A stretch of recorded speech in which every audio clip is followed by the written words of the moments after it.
Hey y'all, it is Monday, August the 31st, and these are some of the headlines on BizarreBiz.com. Grandmother shows off 24-year-old McDonald's burger kept in closet that hasn't rotted. Dude. Wife always suspected husband of having sex with his mother. Not cool. Amazon drone delivery fleet hits milestone with FAA clearance. People in a foreign country forced to drink weird brown medication and also be on lockdown even though they're not testing positive. Interactive map shows what your town looked like a million years ago. All of these headlines and more on BizarreBiz.com. BizarreBiz.com. Real news, no bullshit. Well, it's probably a good idea to throw your food away when you're done with it. But a TikTok user recently shared a video showing off a McDonald's hamburger and French fries that apparently have been sitting in a box inside a closet since 1996. Dude. While the food doesn't exactly look fresh, it also doesn't look like it's over 20 years old. That's concerning. TikTok user Ali Sherb, ALYSHERB, so you can look it up, shared a video of her grandmother showing off the contents of a box that she says she keeps in her closet, which is labeled hamburger. According to her, it contains a McDonald's hamburger and fries that were originally purchased in 1996. Why, dude? That's my first question. Why? The grandmother starts off by showing off the bag's advertisement for NASCAR races in 1996. She then takes out the fries, which she says look like they could have fallen into a seat a month or so ago, and says that they never rotted or decayed. I wonder if it smelled. She then pulls out the hamburger. It's unclear which burger she originally ordered, but all that's left in the bag is the bun and burger, neither of which appeared to be rotted or decayed. The video closes out with her saying, 24-year-old hamburger, not sure what would happen if you ate it though. The video has been viewed over 3 million times. The story made headlines earlier this year when a Utah man showed off a 20-year-old burger from McDonald's that also had not rotted. At the time, Ann Christensen, director of Field Branch Reputation for McDonald's, said in the right environment, our burgers, like most other food, could decompose, but in order to decompose, you need certain conditions, specifically moisture. So they have an answer for it. Not that there's a trillion preservatives in it. Dude. At the time, Donald Schaffner, PhD, distinguished professor and extension specialist for the food science graduate program at Rutgers, told the news that the explanation provided by McDonald's was entirely factual and an excellent response. According to him, but he's a PhD, so I want to talk to an MD, y'all. According to him, though, since McDonald's cooks their burgers well done, much of the bacteria is already killed off. If a burger is stored in the right conditions, for example, somewhere dry, it would simply become dehydrated and become somewhat mummified. I wish somebody would show a hamburger that they cooked off their stove 20 years ago that stunk to holy hell and back, that they cooked well done. I'm not sure that without those preservatives, it would be in the same shape as these McDonald's burgers. But I can't prove it, so I'll link it. There's a video, and you can check it out on TikTok. I'm going to link it at BizarreBiz.com. A wife has always suspected her husband of having sex with his own mother.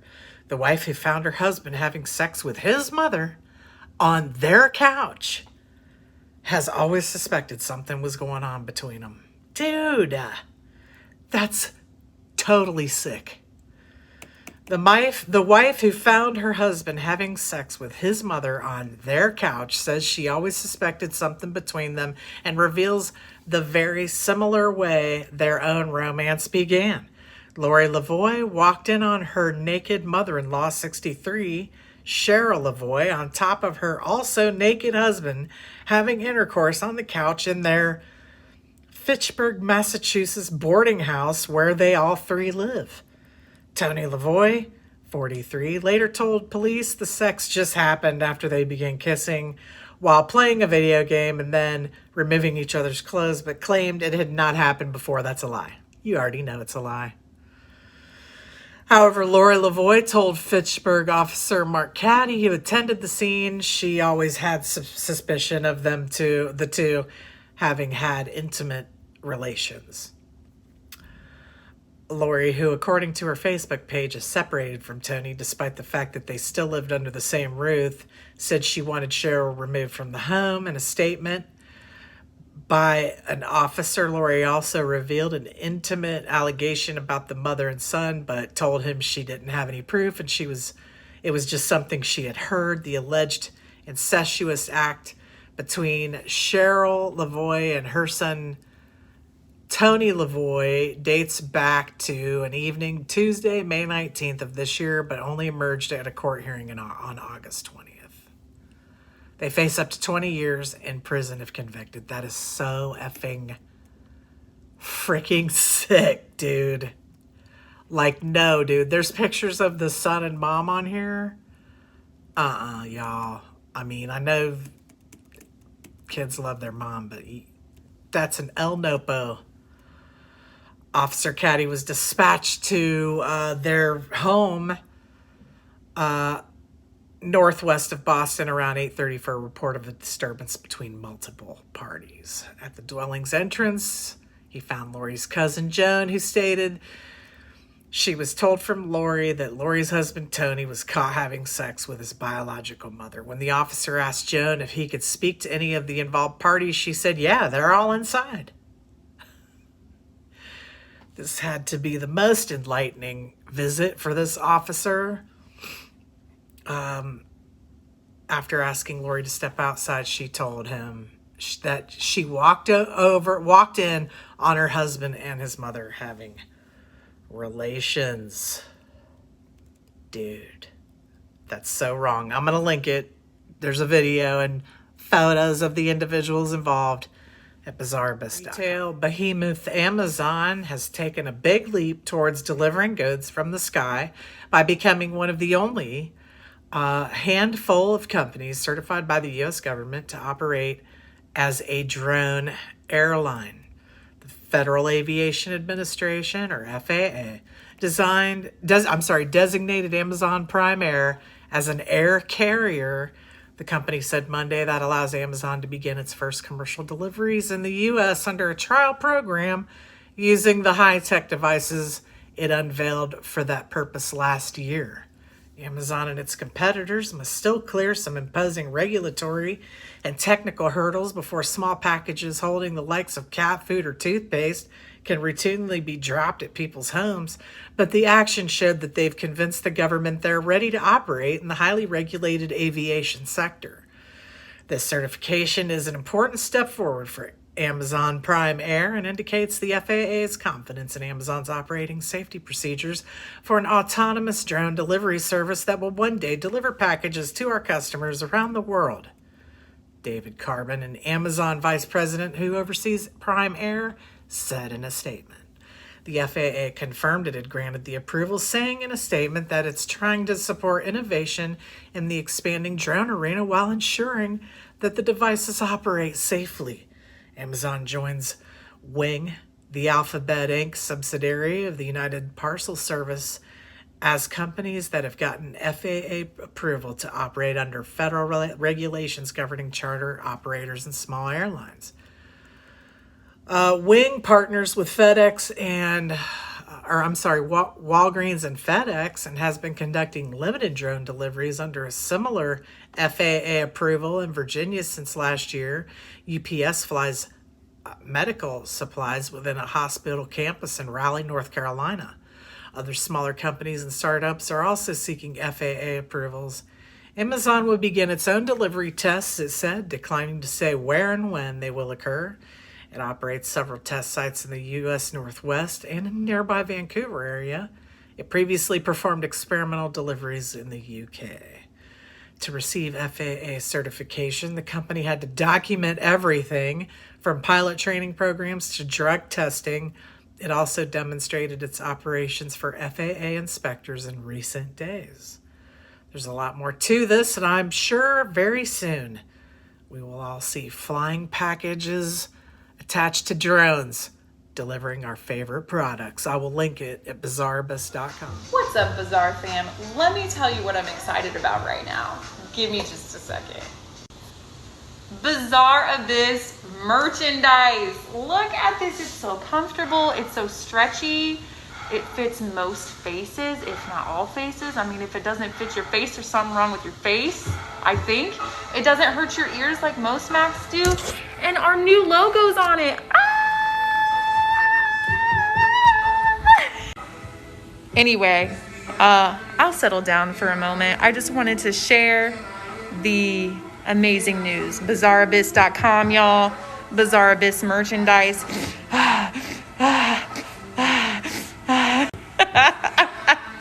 Make it happen. Dude, it's Bizarre Abyss headlines, 100% unfiltered. Well, in foreign country, aka China, forced medication accompanies lockdown. When police arrested the middle-aged Uyghur woman at the height of China's coronavirus outbreak, she was crammed into a cell with dozens of other women in a detention center. There, she said she was forced to drink a medication that made her feel weak and nauseous. The picture I'm looking at is of a brown liquid, and it looks similar to very runny diarrhea. Sorry, I have to give you what it looks like, y'all. There, she said she was forced to drink the medicine that made her feel weak and nauseous. Guards watching as she gulped. She and the others also had to strip naked once a week and cover their faces as guards hosed them and their cells down with disinfectant like firemen. It was scalding, recounted the woman by phone from Xinjiang, declining to be named out of fear of retribution. My hands were ruined. My skin was peeling. The government in China's far northwest Xinjiang region is resorting to draconian measures to combat the coronavirus, including physically locking residents in homes, imposing quarantines of more than 40 days, and arresting those who don't comply. Further, in what experts call a breach of medical ethics, some residents are being coerced into swallowing traditional Chinese medicine. According to government notices, social media posts, and interviews with 3 people in quarantine in Xinjiang, there is a lack of rigorous clinical data showing traditional Chinese medicine works against the virus. And one of the herbal remedies used in Xinjiang, it's called King Fei Paidu, includes ingredients banned in Germany, Switzerland, and the U.S. and other countries for high levels of toxins and carcinogens. The latest grueling lockdown, now in its 45th day, comes in response to 826 cases reported in Xinjiang since mid-July, China's largest caseload since the initial outbreak. But the Xinjiang lockdown is especially striking because of its severity and because there hasn't been a single new case of local transmission in over a week. Harsh lockdowns have been imposed elsewhere in China, most notably in Wuhan in the Hubei province, where the virus was first detected, as we know. But though Wuhan grappled with over 50,000 cases and Hubei with 68,000 in all, many more than in Xinjiang, residents that weren't forced to take traditional medicine and were generally allowed outdoors within their compounds for exercise or grocery deliveries. The response to an outbreak of more than 300 cases in Beijing in early June was milder still, with a few select neighborhoods locked down for a few weeks. In contrast, more than half of Xinjiang's 25 million people are under lockdown that extends hundreds of miles from the center of the outbreak in the capital. Urumqi, according to an AP review of government notices and state media reports. Even as Wuhan and the rest of China has mostly returned to ordinary life, Xinjiang's lockdown is backed by a vast surveillance apparatus that has turned the region into a digital police state, which is coming to a precinct near you due to everything that's going on over here. Just saying. Over the past 3 years, Xinjiang authorities have swept 1 million or more Uyghurs, Kazakhs, and other ethnic minorities into various forms of detention, slave camps, basically, detention camps, including extrajudicial internment camps under a widespread security crackdown. After being detained for over a month, the Uyghur woman was released and locked into her home. Conditions are now better, she told the AP, but she's still under lockdown despite regular tests showing that she's free of the virus. Once a day, she says, community workers force traditional medicine in white unmarked bottles on her, saying she'll be detained if she doesn't drink them. Well, they'll put her into a concentration camp. The AP saw photos of the bottles, which match those in images from other Xinjiang residents and others circulating on Chinese social media. And by the way, if you're caught with Chinese social media, where do you go? Straight to the detention camp. Authorities say the measures... Oh, but that's communism. I thought some of you want that here. Just saying. Once authorities say the measures taken are for the well-being of all residents, though they haven't commented on why they are harsher than most of those taken elsewhere. The Chinese government has struggled for decades to control Xinjiang, at times clashing violently with many of the region's native Uyghurs, who, and by the way, that's spelled Uigurs, and it is pronounced that way, who represent Beijing's heavy-handed rule. Just in case somebody had an attitude about how I'm pronouncing it, look it up. The Xinjiang Autonomous Region upheld the principle of people and life first and guaranteed the safety and health of local people and all ethnic groups, says the Chinese ministry. Well, you know it's bullshit, right? Just saying. Anyway, there is a ton more on this I could read for another hour, but I will save that and you can check it out at bizarrebus.com. The Earth has changed a lot over the past 4 billion years.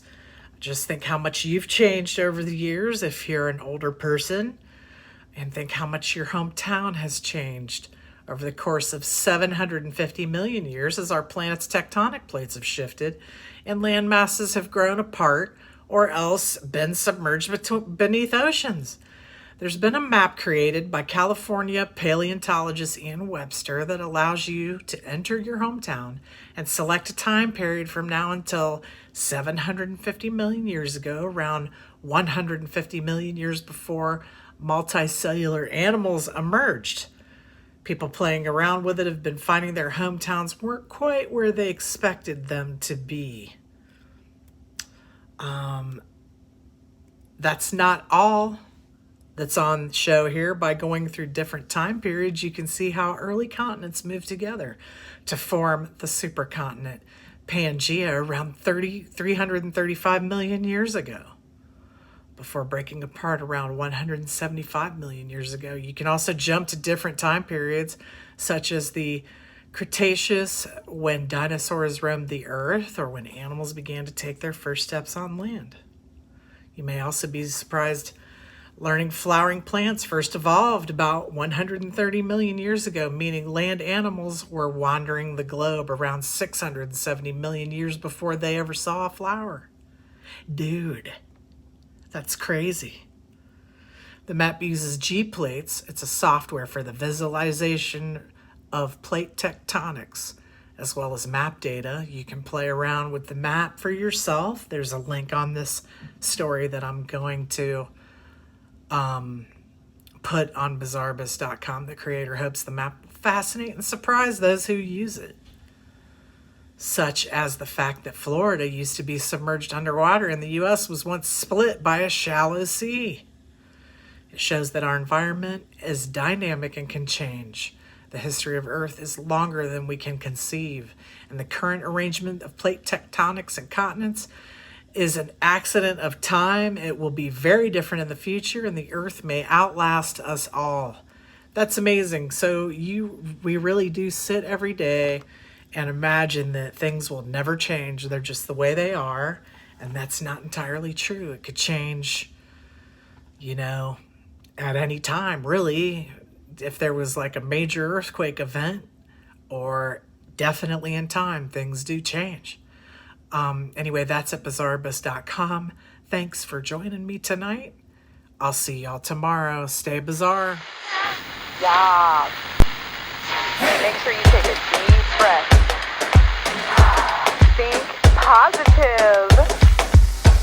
Just saying. Dude. Penguins given free rein to roam around the aquarium since there's no visitors allowed. That's awesome! Dude, look! He's looking around! He's loving it! I got a new section on the headlines page at the bottom called Bad Seeds. Matt Gaetz of Florida, 1st Congressional District, mocked the whole process by wearing a gas mask when reviewing the funding. You're a super freaking winner, dude. An Alaska airman has been punished for peeing in the office coffee maker. Dude, why? Like, why? Did you take it in the bathroom with you? Did you stand in the kitchen and whip it out? Clearly, this airman is dedicated to getting kicked the F out. He's trying really hard, y'all.